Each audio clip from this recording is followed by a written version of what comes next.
Hello, friends. This is Dave Hurwitz, executive editor at ClassicsToday.com, here with The Well-Tempered Symphony, Part 1.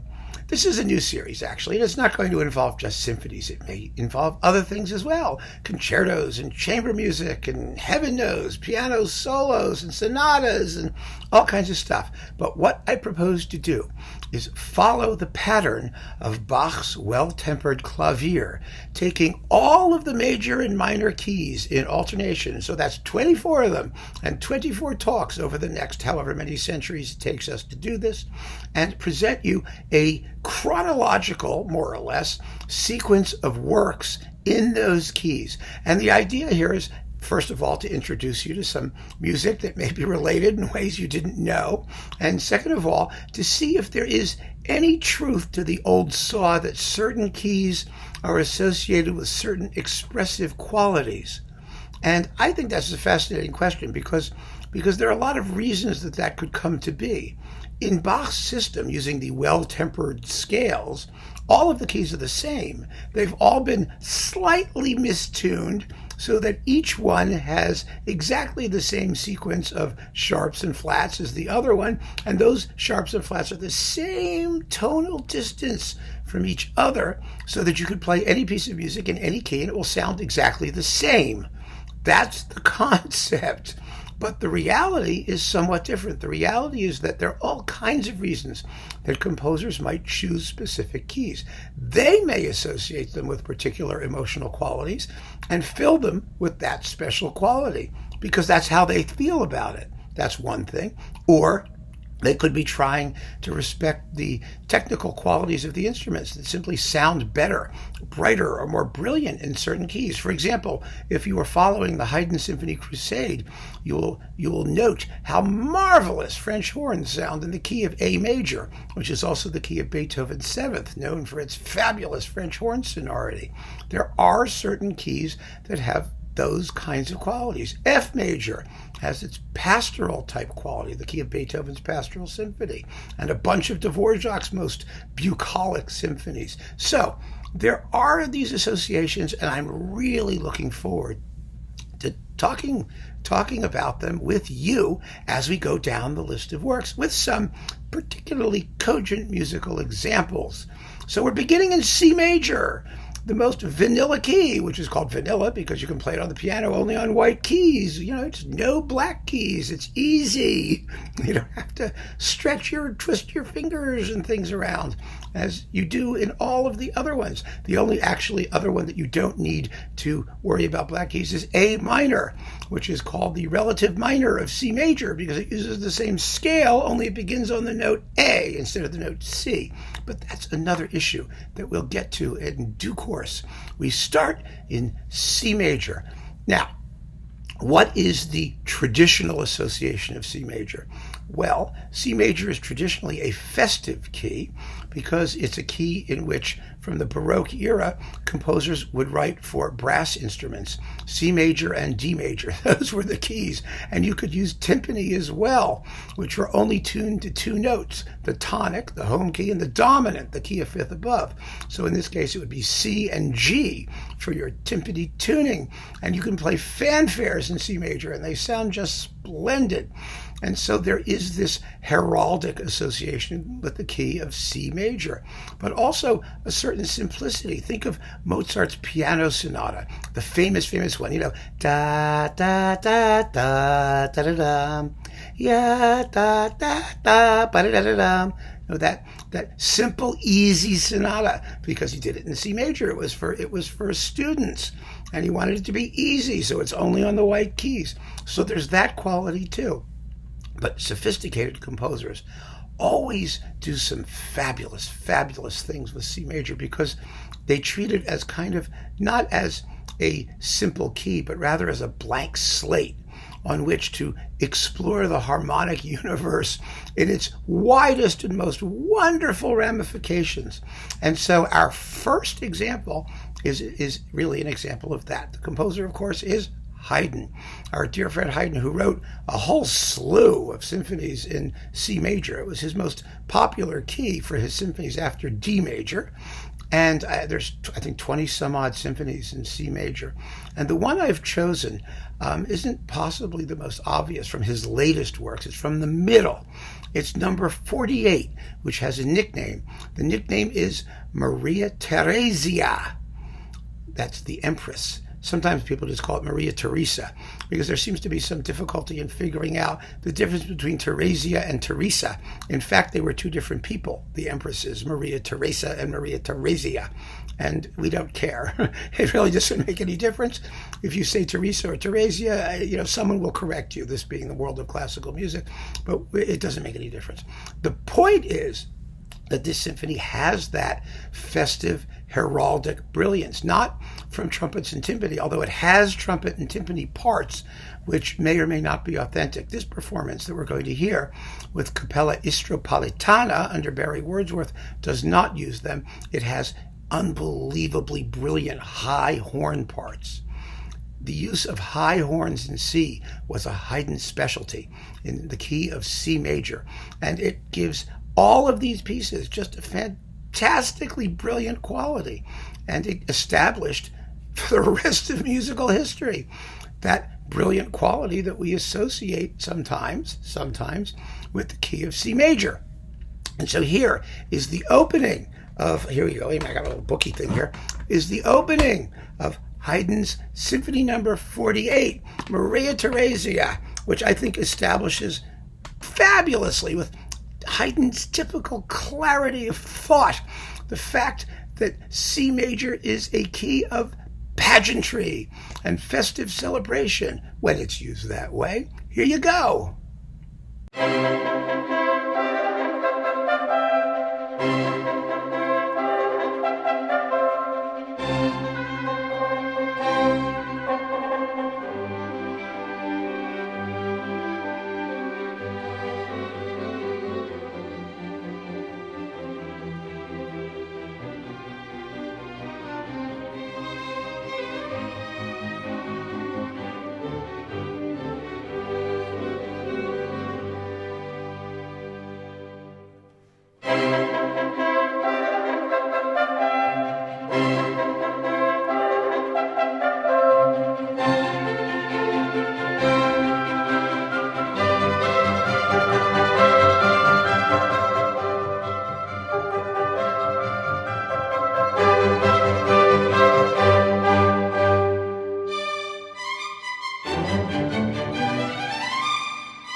It doesn't get much more celebratory than that, does it?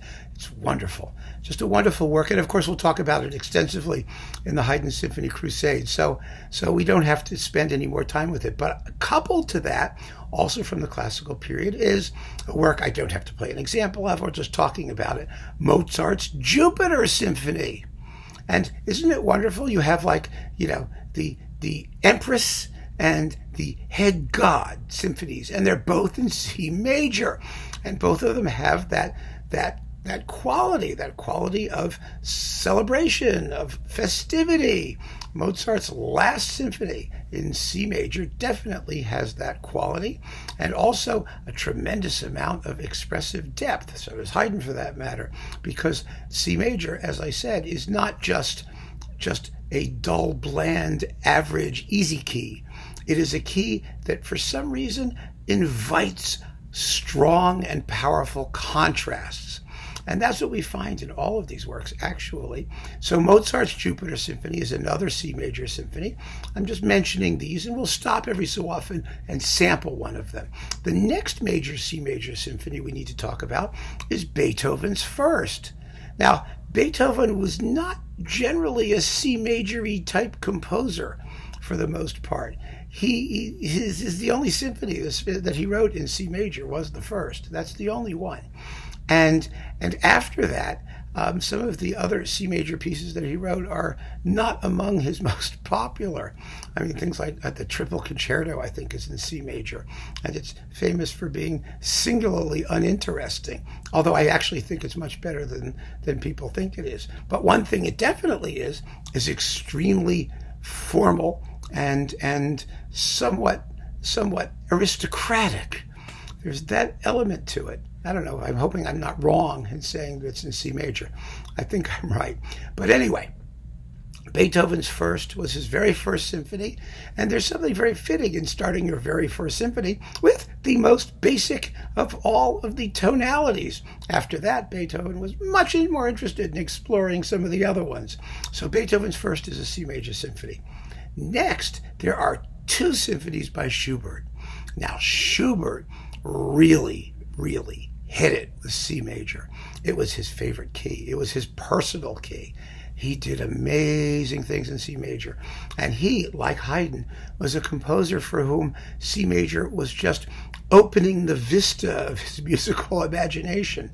Schubert's great C major symphony, the ninth, or depending on how you count it, the eighth, but it's really the ninth, that's in C major. And wow, that symphony is extraordinary, harmonically extraordinary, even though it's based in C major. But the earlier sixth, known as the Little C major, is also a beautiful, delightful, delicious C major symphony. They're wonderful, and it actually has a principal theme which sounds rather similar to that of the ninth. You know, the ninth is yum ba dum ba dum ba dum ba dum. You know, the first movement, and the sixth is ya da da da da da da da. You know, you could tell that C major meant something to Schubert, and of course, the greatest C major work of all is the C major String Quintet, which is just extraordinary. So Schubert's ninth is a C major symphony that you will definitely want to explore, and I've given talks on all of these things separately anyway, so we don't have to do them again and spend a ton of time on them. After Schubert, the next really important C major symphony is Schumann's second, certainly his most profound symphony with its stunning adagio and really beautiful orchestration, lovely writing for winds, and its motto theme that recurs regularly. The whole thing is kind of based on Mendelssohn's Scottish Symphony. I mean, that's probably the closest example, which was certainly not a C major symphony. But in any case, Schumann's second is a great work, and that is another very important C major symphony. One of the more unusual C major symphonies that you probably don't know about, or if you do know it, you won't really associate it with a C major symphony, but it actually is a wonderful example of the type, is Berwald's Symphony Singulière. The Singulière, what a great work. Great work that never gets played, and Berwald knew it was singular. He called it the singular. The Singulière, it really is. It uses C major as a launching point for a lot of fantastic, harmonic exploration. And here is the opening of it. This is a Naxos recording with the Helsingborg Symphony Orchestra under Aku Kamu. It's a very fine performance. And just listen to how wonderful the harmony is here, all within the framework of C major. It's just fantastic. Here you go.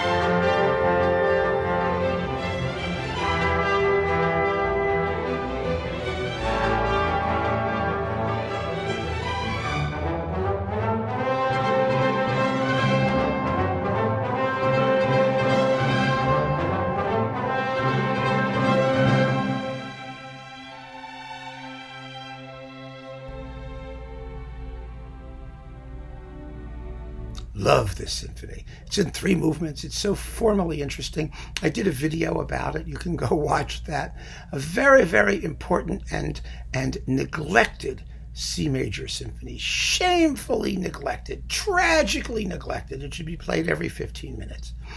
Now, in a totally different frame, a delicious little C major symphony is Bizet's Symphony in C. I mean, the Bizet Symphony in C is a student work, a learning work, but it became popular because it's so melodically gorgeous. I mean, it's just gorgeous and fresh and charming, and it has this feeling of newness and just a major talent blossoming, even though it was essentially an academic exercise. A great, great work, and also in C major. After Bizet, we're going to stay in France a little bit. I really want to stay in France because this is such a great C major symphony, and it never gets played. It's wonderful. Dukas. Now, Dukas, of course, is famous for writing The Sorcerer's Apprentice, and you would think that the guy who wrote The Sorcerer's Apprentice would, and only wrote like 12 pieces of music in his whole life that he didn't destroy. I mean, there are a few other things sitting around, but basically, there's one symphony, one ballet, one overture, one opera, one piano sonata, one set of variations, one symphonic poem. That's what he left. And the one symphony is in C major. And it really does have that festive, celebratory C major quality. I'm going to play you the passage leading to the third thematic group in the first movement. And if this ain't like happy C major music, even though it may not actually be in C major by the time you get to this part of the exposition, but it's a C major symphony. You get the point. The character of the music has that quality. And here is the RTE, National Symphony Orchestra of Ireland, under Jean-Luc Tango. He's doing wonderful, wonderful work on Naxos. The Dukas Symphony in C, first movement. Fantastic piece of music.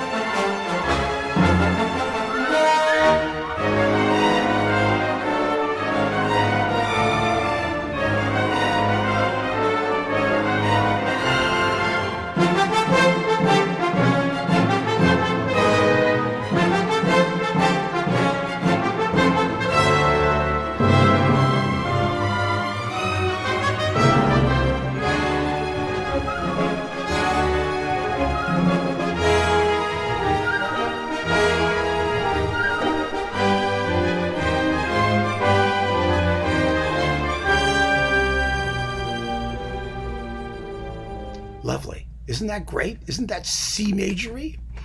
It's really marvelous. And after Dukas, really around the same period, there's another composer who is really at his best in C major, and that is Sibelius.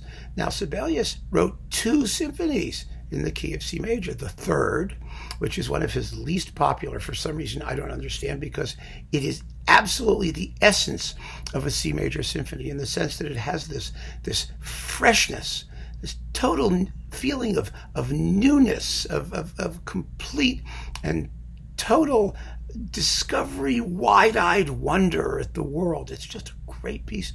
And of course, his 7th and last symphony, which is a fantastically organic creation in which all the things a symphony does are wrapped up in one single movement about 20 minutes long. And both of those are in C major.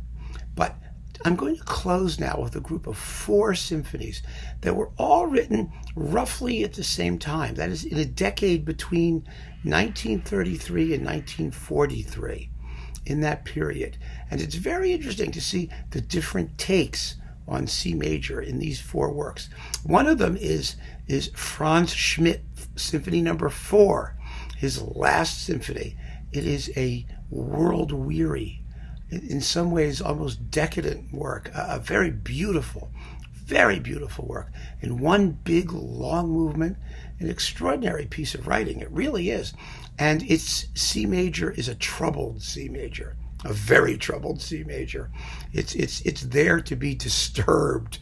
And that's what happens to it. It's a terrific piece. Franz Schmidt was a very, very fine composer, and the Fourth Symphony is just excellent, and you really should hear it if you get a chance. The next one is Stravinsky's Symphony in C. Very, very popular, and one of the ultimate expressions of the neoclassical aesthetic that Stravinsky was into at the time. He wrote it in the late 1930s. And the thing that's so fascinating about Stravinsky's Symphony in C is that he wrote it at a terrible, terrible time. His wife died of tuberculosis. His daughter died of tuberculosis. He had tuberculosis. He had to leave Europe when the Nazis took control, and he moved to the United States, where he completed the work. 2 movements of it had been done, and none of that shows in the music. It is the most sunny, untroubled, bright, harmonically simple piece he wrote his entire career practically, which goes to show that what a composer is doing and what the actual, what is happening in his life may have no relationship to what the music actually is expressing or what he's choosing to do in his music. It's really a very, very interesting conundrum that people like to explore, because everyone likes to relate pieces of music to biography. And this is almost an anti-biographical work, if you want to call it that. And it's fascinating that Stravinsky chose to write his anti-biographical work in C major. But there are 2 others that are worth talking about. One of them is Shostakovich's Leningrad Symphony. And the Leningrad Symphony, number 7, which was written to commemorate the victory of the siege of Leningrad and all of this stuff over the Nazis and the whole business, that, if anything, is a celebratory C major piece. It is the absolute definition of the festive celebratory C major symphony, one that, of course, it has tremendous volcanic outbursts of strife and torment, but winds up being just unbelievably heroic in its final conclusion. But the other one I want to mention, the last one, the However piece, one you probably haven't heard but really should hear, Alfredo Casella's Symphony Number 3, which he simply called Symphonia. It was composed in 1939-1940, which is, just after the Schmidt, the same time as the Stravinsky, just before the Shostakovich. He wrote it for Chicago, the Chicago Symphony, where it was premiered, and this was before the United States got involved in World War II, against Italy and Germany, and probably it was for that reason that the symphony, which he simply called Sinfonia, was never taken up. But it's an extraordinary work, a brilliant work, a real summary of Casella's orchestral career, partly neoclassical, partly, you have to remember, he was a big Mahler fan.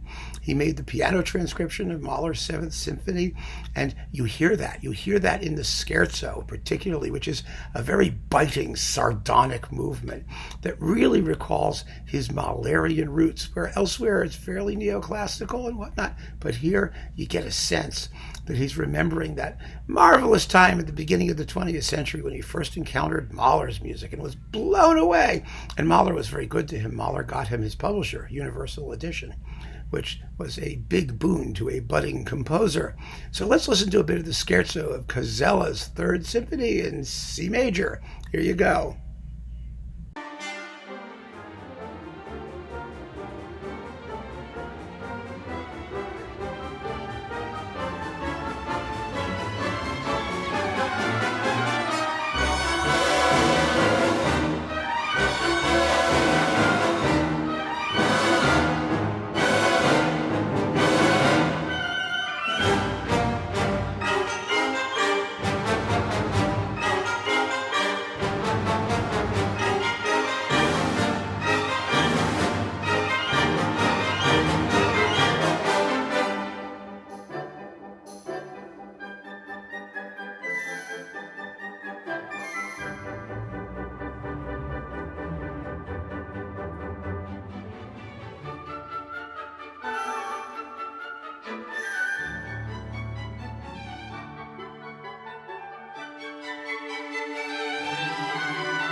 remarkable piece, isn't it? Absolutely extraordinary. This was the Naxos recording with the Rome Symphony Orchestra under Francesco Lavecchia. And it's an extremely good performance. It really is. It's wonderful. There's another recording on Chandos, and I think there's even one on CPO. I'm sure there is. So it's been recorded a few times, and you can find it, but this one is excellent. So those, my friends, are 15 C major symphonies, starting in the 1770s. Yes, with Haydn number 48, somewhere around there, and working our way all the way up to the 1940s. It's a pretty impressive selection, thank God, because C major is an easy key. The next ones are going to be possibly a little bit more difficult, but I think we'll manage to come up with some really good pieces to stick on the list. I just hope you've enjoyed the beginning of this new series. I'm very, very curious to see where it leads, because I don't know yet. I wait until we get to the key, and then I'll put it together, and we'll see what we find. It'll be a real journey, an exploration into the fabulous world of tempered harmony. Thank you for joining me. Keep on listening, folks. Take care.